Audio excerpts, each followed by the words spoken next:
Boy, that 60-mile-an-hour crawl down pit road feels very slow when the other guys are going by at 2:15 on the racetrack. Graham said, "Get me in, boys." Joseph Newgarden pitting right behind him. There you see the wing turn. He said it had incredible understeer in and through the middle, but then snapped loose off the corner. So a very tough handling race car for Graham Rahal. You see Juan Pablo Montoya coming to pit road. He said, "My fault on the thing with earlier with Helio Castroneves. Montoya's car a little bit too loose." He comes in 11th. He fell back from the lead all the way to 11th. You see his teammate Will Power laid out right behind him. Juan Pablo hits the pit stall with some Sunoco fuel, 4 tires for Juan Pablo, and what was a loose race car for much of that run. Air pressure adjustments for him. They try to make the wing change. Starts to go. You see that wing adjustment for Juan Pablo Montoya. Will Power right behind him. Make sure we get the wing, guys. He's going to get the wing adjustment as well. Car not handling like he would like, just no rear grip for Will Power. And that's a killer for Montoya on a green flag stop to have a 2-second, 3-second delay right now. He's going to have the fire in his eyes on this outlap. And you saw a similar situation at Detroit where he tried to leave before they had the wing completely adjusted. You see Pagenaud coming to the pit lane. He's been falling back and struggling. What kind of aero setup does he have, Paul? Low downforce is not king tonight. Give it time. Let it breathe, gentlemen. Let it breathe. Tony Kanaan on the right. And you heard it there on the radio. He said a little less front wing for Tony Kanaan, the silver car on the right. So they're going to take half a turn of front wing on Tony Kanaan's start. As you see Pagenaud now pulling out of his pit box. And they continue the work there, the fresh tires on the race leader, Tony Kanaan. A pretty good stop for Kanaan as he heads back out. Very nice stop, just like clockwork as we see Bourdais, last week's winner in Detroit, coming in the pit lane. He thought he had a good car. He's been struggling tonight running a higher downforce setup, but he's got no winglets on the back bumper either. On your brakes. But Bourdais struggles at this racetrack. He's never really had a good run here. No good finishes, both of them 20th position. Ryan Briscoe say he was a little bit free on exit, but they're not going to make any changes for him. He's been a big mover inside the top 5, and you see Kimball coming out behind him. Carlos Munoz, who also won a week ago, also came in for his service. Marty? It's been a very solid night for Scott Dixon. Comes in running in the 2nd position. Car very good for Dixon for much of that run. As we talked about, kind of waited behind his teammate Tony Kanaan, saved as much as he could. That paying off for him. No changes on Scott Dixon's car this time. Carlos Munoz in for his stop, and quick work by the Andretti squad. And let's see where Scott Dixon comes out. That'll be the battle for the lead up front with Kanaan. And as these guys cycle through, here comes Castroneves on pit lane. There's Kanaan getting past Sage Karam. We'll have to wait till he gets back to the line and see how it all falls out. Bourdais just in front. Castroneves off the marks in the pits. Now it's Marco Andretti's turn. All clear, all clear. It's as busy on pit road as it is out on the racetrack, and you talked about it, even a pause for a second or two. When you think about the speeds that they're averaging around this racetrack, that ends up being hundreds of feet worth of difference. Yeah, James Jake's currently shown as your leader, but he's going to have to pit soon. And it looks like Dixon has beat Kanaan and Castroneves out as James Jakes hits pit road. Jake's coming in. Good run, crew reminding him pit lane speed. Kevin? It's been a very good run for James Jakes. The idea was to stay on the lead lap. He's done that. He's been running in the top 7, cycled up to the front as we see the leaders go by the main straightaway right now. And it's a front wing adjustment for Jakes, and he's headed back out. Good move by Kanaan, but he can't make it stick. It's stuck on the high side. We'll see how long these two guys, being teammates like he was with Castroneves earlier in the race, will he run side by side with his teammate or just try to get by or fall back in line like he's doing just now? Now Scott Dixon to the point. Kanaan wants it back, and as you said, how patient will he be? 145 laps of 248 down. Two very different lines. Dixon stays low. Scott Dixon, Tony Kanaan running different lines, but running up front. You see Scott Dixon. Can he win again at Texas?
Race fans love horsepower, and even here at Texas Motor Speedway, the fans glued to the screens watching the Belmont Stakes. American Pharoah, the first time in 37 years that the Triple Crown has been won. American Pharoah did it today. Watching it on the big screens here at Texas Motor Speedway. Big Haas, they don't get any bigger than that. Right now, the fight for the lead is big, and big day in sports in NHL. The playoffs tied up at 1-1. You see Kanaan, he's going cowboy up around the outside, trying to make that happen. He's got a little draft in front of him. It looks like as they're coming up on power now to lap him. Wow. And from being on the pole 3 times in a row here to being lapped by the leaders, Dixon now with Kanaan all over the back. I'm trying to find clear air to get around Willpower. Oh, that's squeezed up. He squeezed Dixon up to the high line there. He's definitely fighting back to try to keep on the lead lap. There he goes. Clear. Marty, what do you have? Just not the night Willpower wanted, guys. The car has just not been working to his liking. Way too loose, especially on these last few runs. And I was with Power earlier today as he debated, should we put downforce on the car? Should we not put downforce on the car? He said, my gut tells me we've got to have downforce, maybe even late in the night.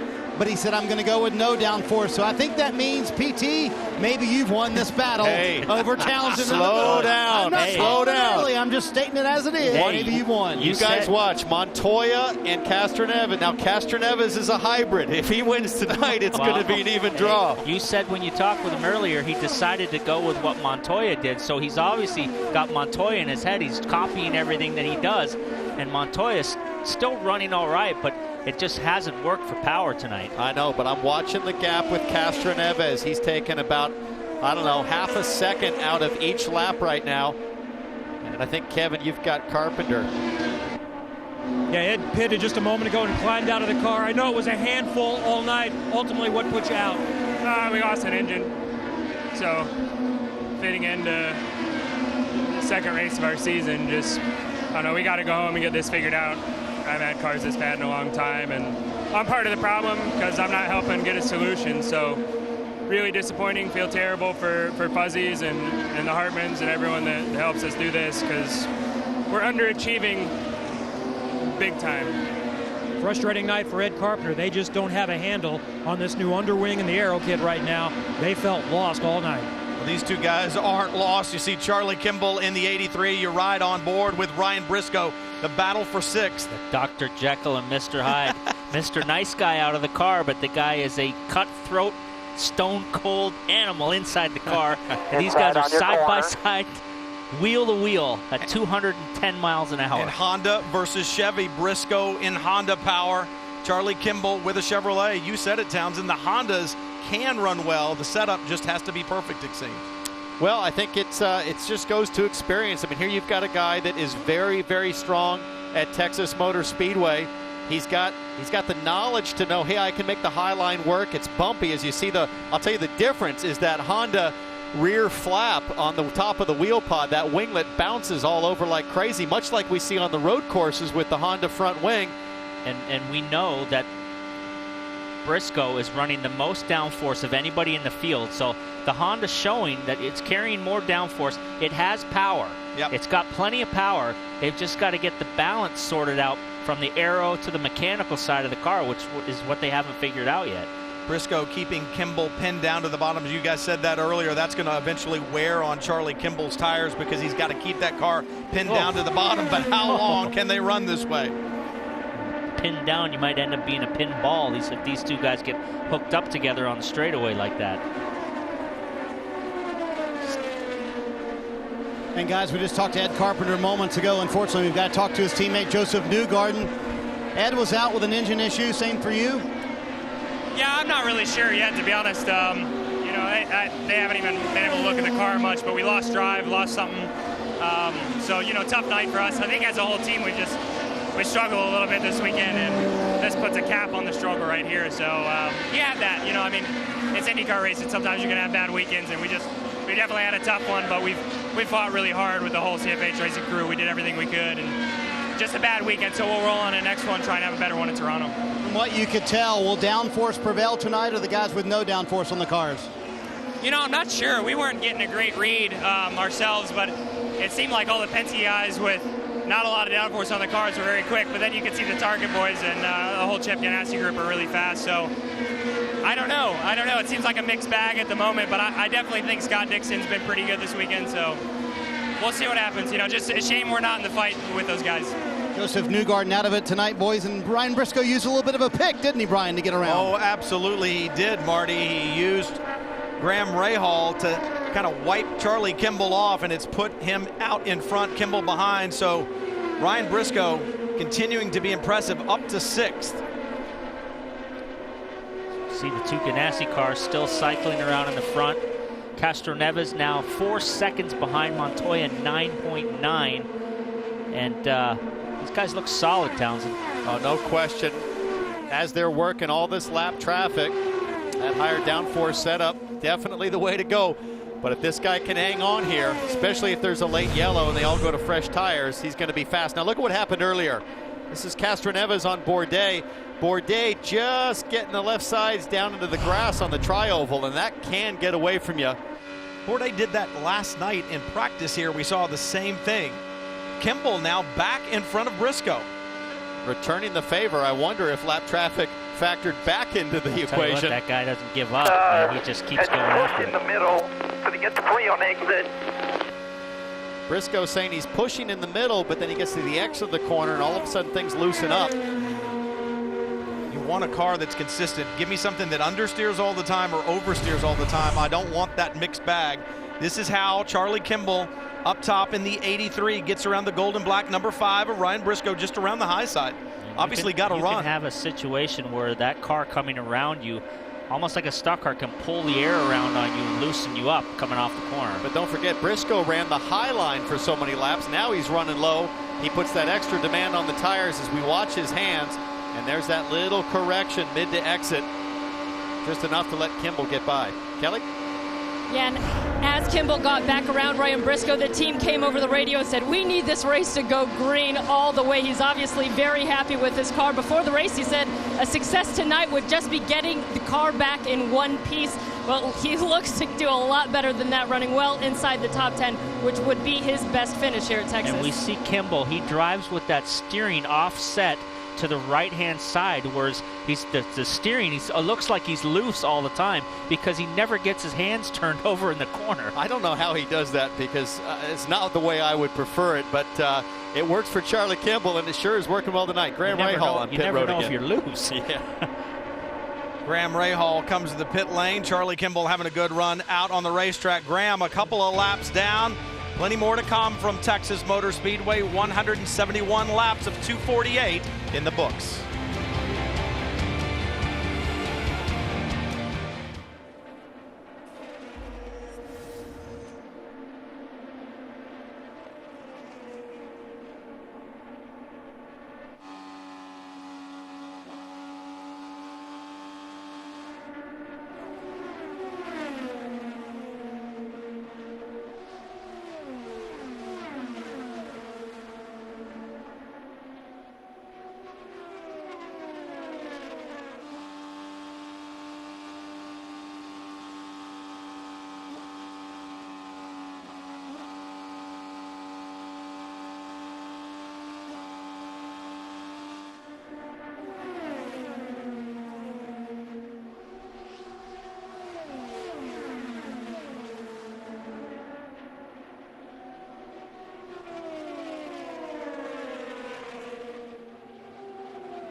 Back at Texas Motor Speedway, you see Simon Pagenaud slide back as action continues in the Firestone 600. It's the Verizon IndyCar Series. Your leader, Scott Dixon, right there in the number 9 from Chip Ganassi Racing. Energizer colors on the number 9 this weekend. And Dixon has been fast since the drop of the green, steady, consistent. The car seems to be stable throughout the run. I think I'm going to win this bet with Townsend. What bet was that? That higher downforce was the way to go, slow and consistent. A lot left to play. If you get a yellow and Castroneves and Montoya can hang on the lead lap, they will be a force. Mark my words. Tony Kanaan running second in another car with a fair amount of downforce on it, and it really is one of those things. It's going to be anybody's guess in the ladder going. We see that at Texas Motor Speedway all the time. Kanaan choosing to run that little bit of higher downforce, trying to look for consistency. Castroneves, a little different approach, a higher downforce setting on the right rear. You see there on the number 3. I think the best setup is this medium downforce that Castroneves here. You see that winglet on the outside rear. He's the only guy in the field that's running that combination. As we see this winglet right here on the outside, he's the only guy that's got that combination. It's kind of a medium level downforce, and I think he's got a good shot at winning this race. I don't know. I think the high downforce way is probably the way to go. Oh, now, yeah, here we go. Here we go. Let's move back from Castroneves to Juan Pablo Montoya. But he is well back of Castroneves, 16 seconds behind the leader. So that's another 9 seconds behind Castroneves as Montoya had problems early on, struggled with the balance. It seemed to be good in the beginning, but it just really hasn't seemed to find the balance back. Marty? Well, guys, don't forget, he was 11th a little while ago, so maybe Townsend still is in this ball game because Montoya, with a no downforce, has been pretty quick on this run. He did say the exit right there, where he just got off turn 2, terrible on the end of this run, so it's getting way too tight for Montoya. Just can't get the car to turn down, so you'll see him run sort of that middle lane sometimes, but Montoya struggling a little bit right there on Exeter corner, wants a wing adjustment on this stop. It's all Chevrolet through the first 4 cars in the order right now, but there's a look at Carlos Munoz in the 26th, the first of the Honda runners. And there he is, currently running 5th. He has had a great run. As a reminder, you can be a part of Honda's Fastest Seat in Sports sweepstakes. Just go to shophonda.com to sign up. Enter for your chance to lead the start of a Verizon IndyCar Series race. No purchase necessary. And such a thrill for anybody who gets to ride in that 2-seater, especially when you've got Mario Andretti in front of you. The leader now coming to pits, has to get down to the 60-mile-an-hour speed limit. Down here, we have an open pit. Hear the crew talking to him. Kanaan stays out, Marty. Tony Kanaan, or actually Scott Dixon coming down pit road. Tony Kanaan, his teammate, as you mentioned, on the right-hand side of your screen, staying out. I don't think I've heard Scott Dixon say less on the radio than I have tonight. The car just a little bit too tight at the end of that run. His teammate Tony Kanaan now coming to pit road. They're going to make a very slight wing adjustment for Scott Dixon. That's it. He's been very happy with this 9 car all evening long. Looked like about a half a turn of wing. It looked like they may have taken some wing out of the front as Kanaan now comes to the pits. And Tony's saying that he was getting a little bit loose towards the end of the stint. They're going to try to help him out with an air pressure adjustment for Tony Kanaan, so we probably won't see them touch the wing. Ahead of him, Ryan Briscoe is running in the top 10, also came in for his pit stop, and Tony Kanaan is off. They pulled something out of the air box, Townsend, as he left the pits. They yanked something out of there, as we see Montoya. Slides to a stop, PT, in this stall. They have trouble getting the left front tire on for Montoya. They're going to make the quarter turn of wing, as you heard. Car too tight, as we mentioned, on exit for Montoya. That's the wing adjustment he requested. At the end of the day, quick stop for the Verizon guys. Good out lap here. You mentioned pulling debris out of Dixon's air box. It wasn't debris. It was a big piece of carbon they pulled out of there. So I'd like to see a replay of that. We were talking about on the pit stop about reducing downforce. He yanked something right here.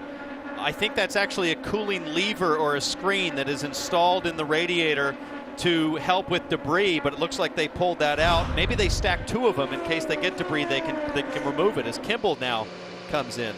That steering wheel is all the way to the right. Here we are. He doesn't even get it straight getting in the box. Kelly? Tony Kanaan, who's having his best run ever here at Texas Motor Speedway, just saying he was getting a little bit loose on that last stint, but he's been really consistent over the long haul.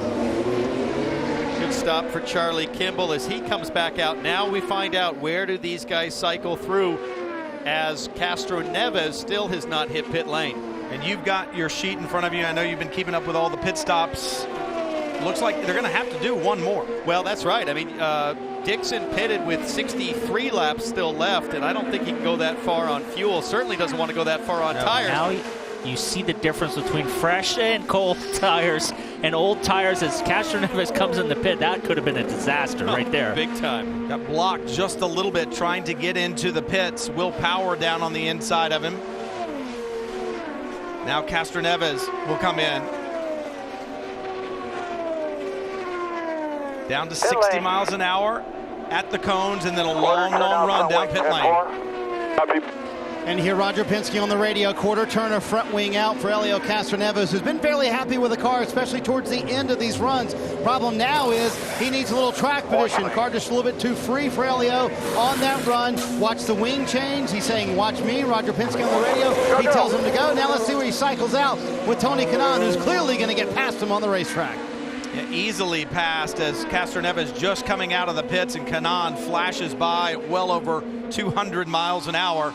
So look out the back of Scott Dixon's number 9. Who is that? The gold number 5, Ryan Briscoe. Got to tell you guys, Dixon's pit stop, he gapped Kanaan by about 7 seconds. So that screen removal, PT, that issue they had pulling the left side screen out really created a gap. Here's Munoz. Clean stop for Munoz, but impressive that he went almost 51 laps on that stint. I haven't seen anybody go that far at all tonight. So Munoz back on track. Things will take a lap or two to settle down, get the order back down. Andretti being currently shown in the lead, Scott Dixon being shown in second, but it has been a long time since Andretti has been onto pit road. Marco Andretti currently showing your leader. If he can stretch 51. This stint, this might allow him to run rich while other guys have to run lean to make the finish. He started out very slow. He had a bad first run, but as the night has gone on, Andretti has gotten better as now Dixon has gotten by. We've got a couple cars close in the pit there. It's close. Simon Pagenaud on the left, Marco Andretti. And guys, both of these guys clearly playing the fuel strategy. Remember, Simon Pagenaud wanted to pit early. They took a little bit of wing out of his car. He's going to beat Marco Andretti off pit road. Now they'll go as lean as they can, and the leaders just went by them, and see if they can make it all the way, because all the rest of the leaders are going to have to come back down to pit road. As we see these two guys back at it again, we've got the Sam Schmidt car sandwiched between the two Ganassi cars. Do you see any way anybody can make it to the end? With yellow, absolutely. With yellow, yeah. But under green, no, not at all. There's no way. But look at Scott Dixon. I mean, the guy is just a machine. Briscoe's a lap down, and he's in 5th place. Briscoe would love to get back by in case they had that caution that you speak of. Obviously, he has the pace to run with the leaders. He's right there with Dixon. That would put him back on the lead lap and back in the fight. I already kind of talked about. It's Dixon, then Kanaan, then Castro Neves, Montoya, Briscoe. That's the top 5. Will Power, we understand, may have brushed the wall, so his day may be getting even worse. Power not having a good run at all, and take a look. Wow, coming out of 4. Carbon copy of Graham Rahal a couple years ago, and he's lucky to get away with that, and that would be a big blow in the points if Montoya continues to run in the top 5. Well, what you have to be concerned about is that contact with that right rear, and you still have a long way to go. That's where so much of the load is. Well, it's not just the potential of a failure, but knocking the right rear toe out. That could create a whole handful of race car for Will Power. So Will Power continuing to struggle here. There's a look at Tim Cindric. We'll be back to more from Texas Motor Speedway.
nothing better to do July 4th weekend than watch NASCAR as NASCAR returns to NBC July 4th weekend, live from Daytona with the Sprint Cup Series Coke Zero 400, powered by Coca-Cola. It all begins July 4th with the Xfinity Series Subway Firecracker 250 on NBC SN.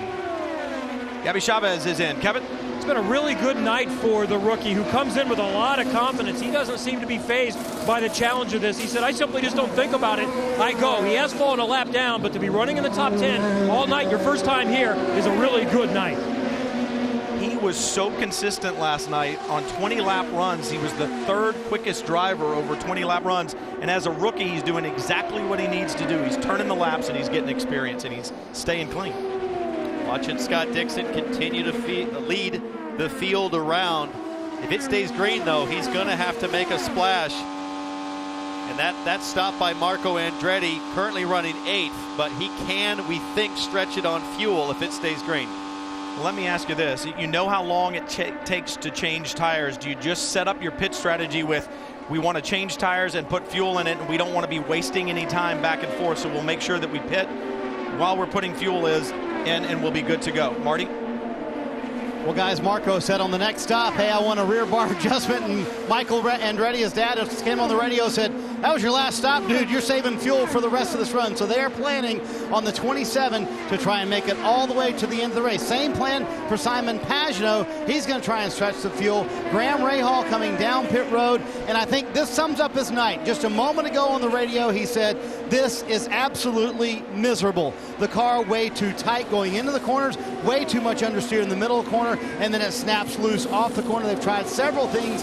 to fix it, and you see the stop here for Graham Rahal is just not having a fun night on a night when he expected to be very strong here at Texas, just not working out for him, Brian. And the tires took a lot longer than the fuel there, and it's one of those things that, you know, as I was saying, if you can match the two together, that's fine, but if it takes longer for tires, then...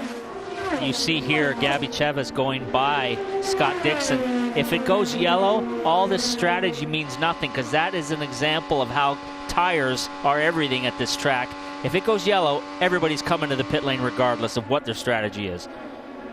Well, you have to. You look at those guys who would be running 50 laps. They're not going to have the tires to run quick enough. Whoa, and that was almost our yellow. I believe that was Ryan Briscoe with a big wiggle down low between 1 and 2. These guys have been tied together for about 150 laps, it seems like. He just can't seem to shake Kimball, pushing the car to the limit, snaps sideways in the middle of 1 and 2. Kimball coming back at him again, making a run on the outside. Holding Briscoe down tight, and that's not what he wants to do. If the car's loose, you don't want to be turning your hands, and Briscoe lets him go. Kimball slides on out in front. Take a look.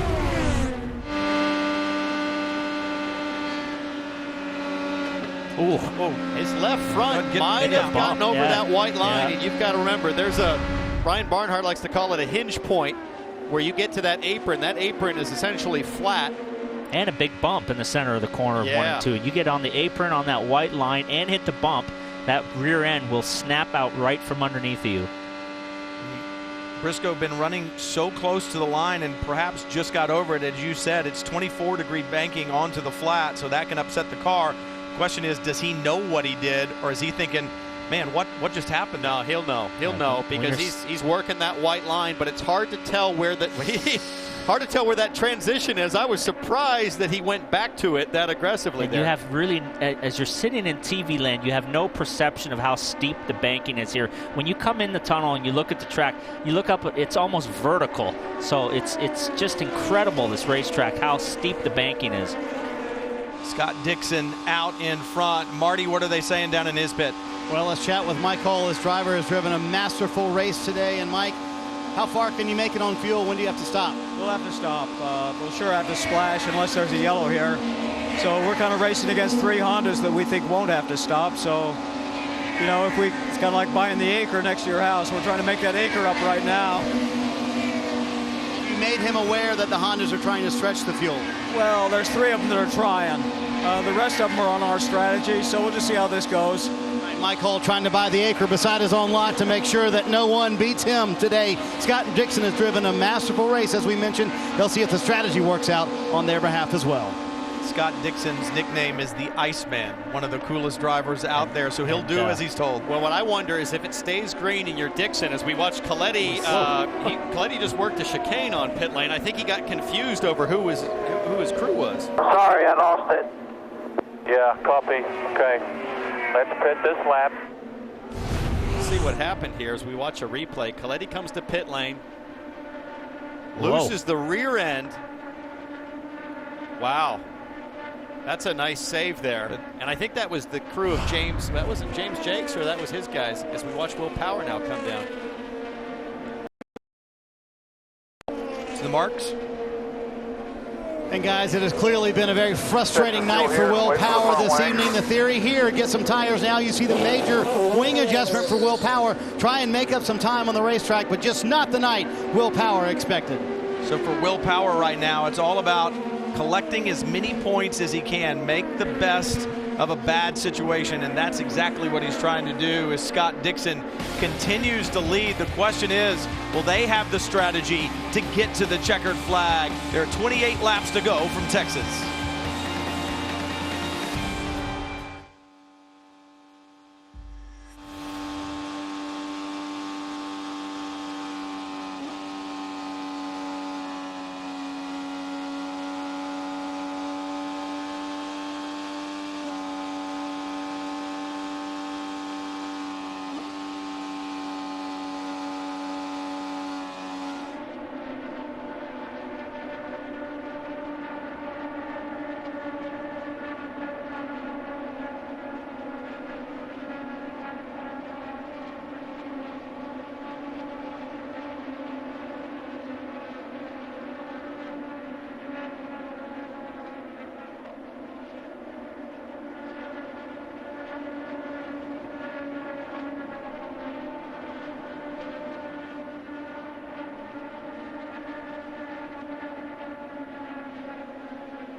You see Tony Kanaan making his pit stop from the second position. They knew they would have to take one more. They couldn't go on fuel.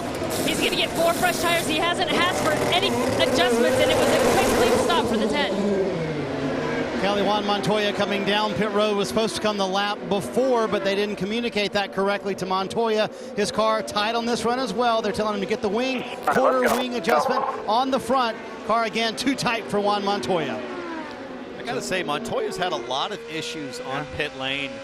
Just seems to be out of sync with his guys down there. Back on board with Tony Kanaan. Now these guys have made their last stop. And right now you got Marco Andretti and Carlos Munoz trying to make the fuel numbers so they can go to the end. I'll tell you what, Marco's pace is still good. His last couple laps have been 206, 205, 204. So the pace is still good as we see Dixon now coming in for his final pit stop. Trying to carry good speed around the apron like we saw drivers do before. You can lose time there if you slow down too much. Dixon trying to get down to the 60-mile-an-hour speed limit at those cones. He's on pit road for his last stop. He comes down pit road, and that's excruciating, isn't it, driver? 60 miles an hour while everybody else is flying by you. You hear Mike Hull on the radio telling him to hit the sign. Dixon slowly into his stall. Tony Kanaan going by him. Dixon with the 4 tires wants no adjustments. Car was very good, and they're short pitting like these other guys, kind of force their hand to take on tires here late in the race. And you see Tony Kanaan with Elio Castroneves right alongside of him as they go down the back straightaway and into 3 and 4. And that's impressive. Oh. Both these guys have made their last stop, but Castroneves made up huge ground on Kanaan on that sequence. Kanaan fights back on the inside. He's got the shorter way around, but he's chopping him. Whoa! Chopping. Trying to move him down, going down the back straightaway. Kanaan slips through for just a moment, but remember, Castroneves running just one of those winglets on the back, so should have just a little more straight line speed. Castroneves with a warning at the final laps of the Indy 500 for blocking, and that was the Brazilian slide job. Yeah, that definitely was a little bit aggressive as we see Kimball peel off for the pit lane, led for a couple laps. He's got a good shot tonight as well.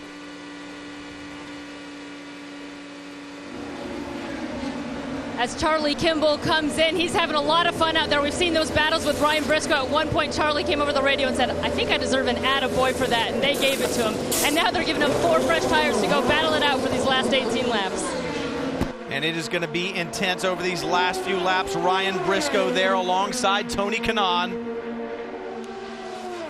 Sage Karam, the next car in the order.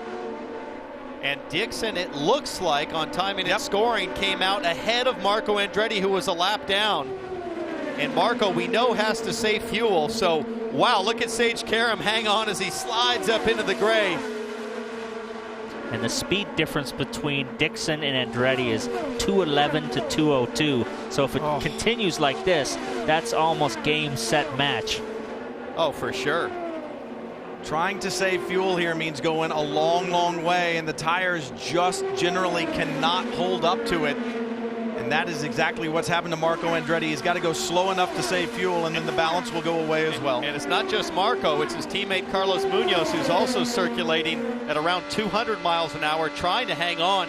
But at that speed, they're going to get chewed up here by Tony Kanaan, Castroneves, and Montoya. These guys are having a serious fight here. The two friends from Brazil, they've raced against each other their whole lives, and this is about as tough a race as they've ever had. This is the battle for 4th and 5th. Andretti and Munoz up ahead. Now 15 laps to go, guys. Last year we were in a very similar situation as Briscoe. Was there smoke coming from the back of his car? No, they just ate up Munoz. Munoz trying to make it to the finish, and they just, all 3 cars have just gone by him like he's tied to a post. I was going to say, last year we were in this situation when Sato lost a motor with 7 laps to go. Everybody pitted for, well, a few guys pitted for tires that were on the lead lap, and we had a shootout. Tell you what, Briscoe's car has been really strong, but somehow he ended up a lap down, but he's been as fast as any of the leaders. Graham Rahal continues to struggle up high in that red number 15, and you said it, Briscoe hanging on to the back of Tony Kanaan, but a lap in arrears, but he's following Kanaan everywhere he goes. They're just going by Marco, who's trying to save fuel, but also the tires have gone away now, and that just shows the difference between having fresher tires and having old tires. You just can't keep up. Here comes Castroneves around Marco to the high side, so that's Castroneves moving into the 3rd position. Scott Dixon with an 8-second lead. Will Power being passed as well. You see Simon Pagenaud and Gabby Chavez right there. Pagenaud in the red and white 22. It's the fight for 11th, and the rookie Gabby Chavez in the black 98 from Brian Herta Autosport. I go back to, they've done such a good job, a small team. And really, Power now is 3 laps down. And then we look at, Hunter-Reay, 6 laps down. And when it goes away, it just goes away on you, and you're finished. And it's the longest night in your career when you have a car that won't handle and you're hanging on. But this guy has a car that handles. That's Scott Dixon lapping Sebastian Bourdais, and he puts Bourdais 4 laps down. When it works on an oval like this, it works. And Scott Dixon is having one of those nights. Look at him go by Pagenaud. Just in a totally, and right now he is in a league of his own. Well, and Dixon had such a good run going at Indianapolis, but he actually got debris in his car in the late laps, and he had to slow down or else the motor was going to pop. But Marty, you might have more. Yeah, Townsend, and remember, he is still thinking about Indianapolis, what got away in the 500 just a couple of weeks ago. You see Scott Dixon, he's also running that full downforce package. We've talked about it quite a bit tonight. I talked to him at pre-race driver introductions, and he told me he was not convinced that was the right thing to do. In fact, he told the team, take one of those winglets off. I just want one. The team talked him in to running both, and I think at this point, PT, we can declare you The winner today, Townsend. Wow. Hey, Townsend. Hey, If a yellow comes right now. Double or nothing? Huh? Townsend, you've been saying that for 100 laps, brother. It's over. I want a yellow so bad. Listen, I love it for Dixon. He's earned it. He has absolutely earned it. But if a yellow comes like last year, we've got a race in our hands. Well, and yeah, we've said it since the beginning of the show. Anything can happen at Texas Motor Speedway, and it still can. 7 laps to go for Scott Dixon.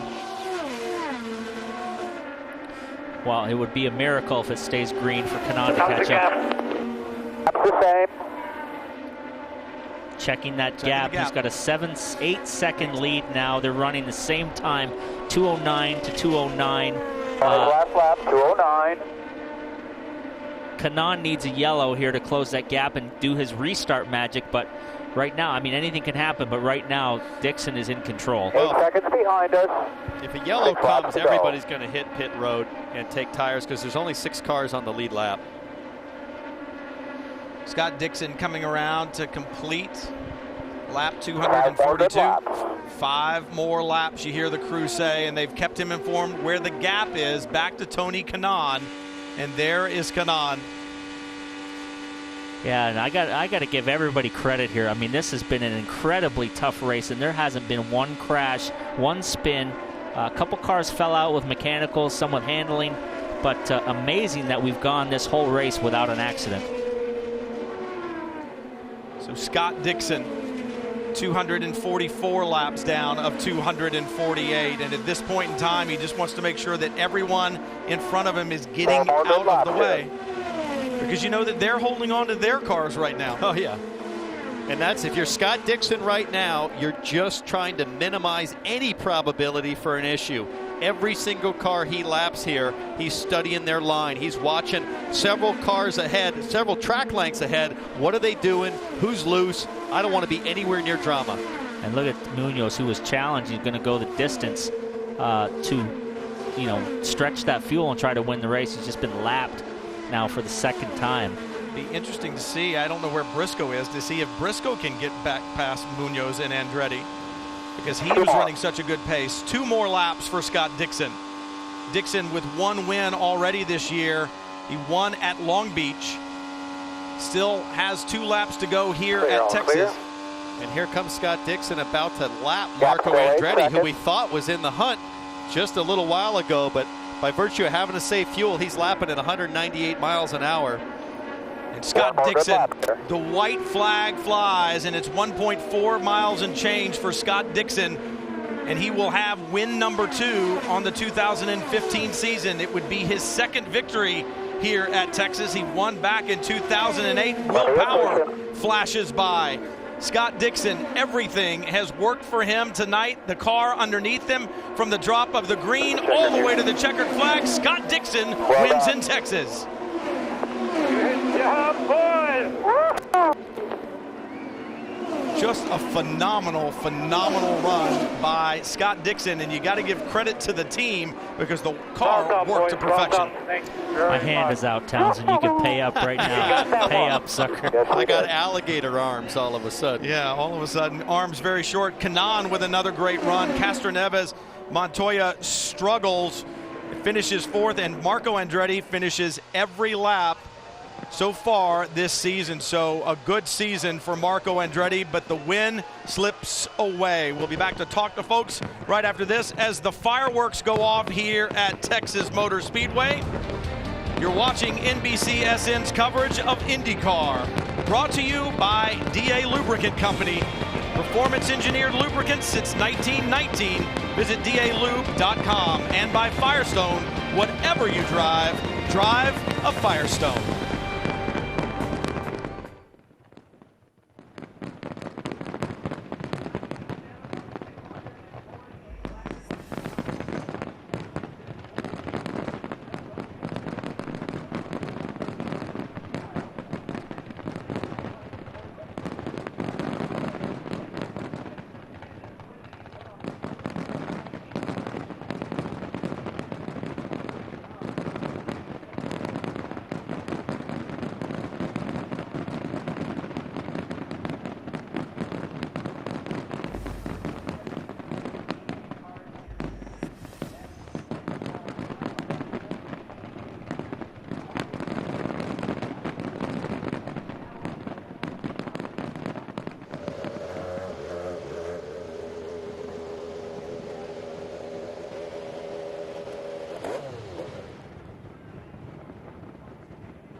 Back in victory lane at the Texas Motor Speedway, a classic performance by this guy, Scott Dixon, your winner at Texas. How about that? Very impressive performance by you. When was the last time you had a car that good, Scott? It's been a while, but big credit to the team. We were not sure on what downforce to run towards the end, and we were struggling with that, and we made some big changes after the first stint. Had a lot of understeer, and I thought, TK was fast. I knew we had a good car. We just had to get it dialed in, and I can't thank them enough. This Energizer car, I told you, we had a run with this thing where we'd constantly win, man, and I'm just over the moon with it, over the moon. You told me that you were trying to talk them into taking some downforce off. You didn't win that battle. I guess it's a good thing, right? Good thing I didn't. Yeah, Chris and everybody on the team, and even Todd on Tony's car, everybody, the engineers did a hell of a job, to make that call. But I'm just so happy. How about this guy? Dude. Thank you. Well, we help each other. Tried, man. Hey, stay here because I was going to let you guys watch the battle because you guys battled side by side all night long. It's always fun to battle with somebody that knows. And, he worked really well with me when I was leading. Then when he was leading, I measured myself for a couple laps, and then I told the spotter, I said, look, just tell Dixie I'm going to sit behind him. And he did a great job through traffic. I got caught, and 1-2 for the team. He has a big chance in the championship, so I'm happy. I'll let you go celebrate your second place finish, but you let him go at one point. You said, you go on, I'm going to save tires right here.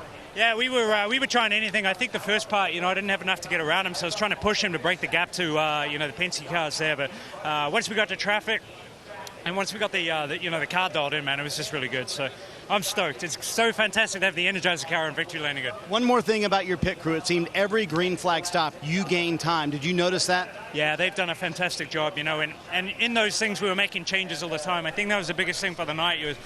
We were just trying to keep up with the car and the track, and they did a fantastic job. All right, he gets his second Texas win. They asked him, do you know the way to victory lane? He said, I think I remember it. Somewhere in the middle. He found it. Kevin? Juan Montoya certainly knows his way to victory lane. Not there tonight. He finishes fourth. Helio Castroneves third. Let's start with you first, Juan. I understand a little miscommunication. You were just hanging on for dear life for a little while there. Yeah, I was really loose. Started the race a little tight, made a change better, made another change. I got really loose, and I started losing track. I was sliding up the corner sideways, and I said, we had that caution. I said we need to take some throwing out, and I said let's do half a turn, and they just went the wrong way in the rush. Yeah, they went the wrong way, and so I was leading that restart. I ride 4 or 5 laps leading. I'm like, this is gonna get loose really, really fast. So the only way to really cure that is just get in traffic and kill that right front tire. And I went high to let Helio by, and he just followed me. So, but I'll tell you the truth, the Verizon share was really good today, so I was pretty happy. I didn't know he was going to do that, so I'm like, okay, I'm going to go outside because it was actually pretty comfortable. He is inside, I was outside, so we're kind of covering the whole area. All of a sudden he went up, I'm like, what are you doing?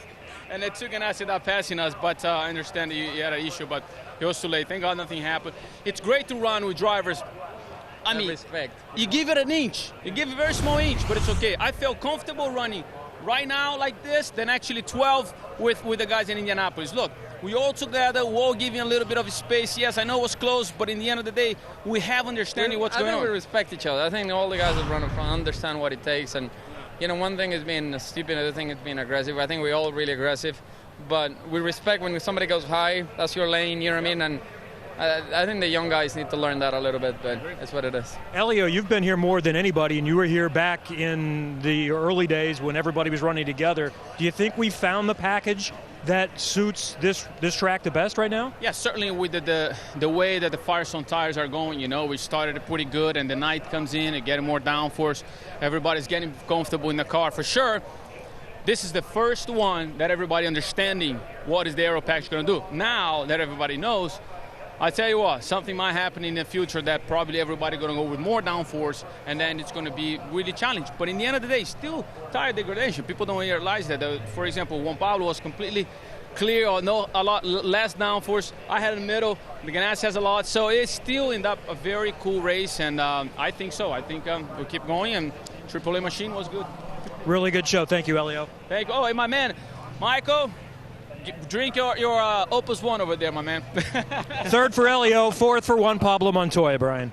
Not a bad night for Penske Racing, but for Scott Dixon, What a great run. Take a look at the points. Juan Pablo Montoya still up on top. Scott Dixon gains 20 points on Juan Pablo Montoya tonight. Dixon historically has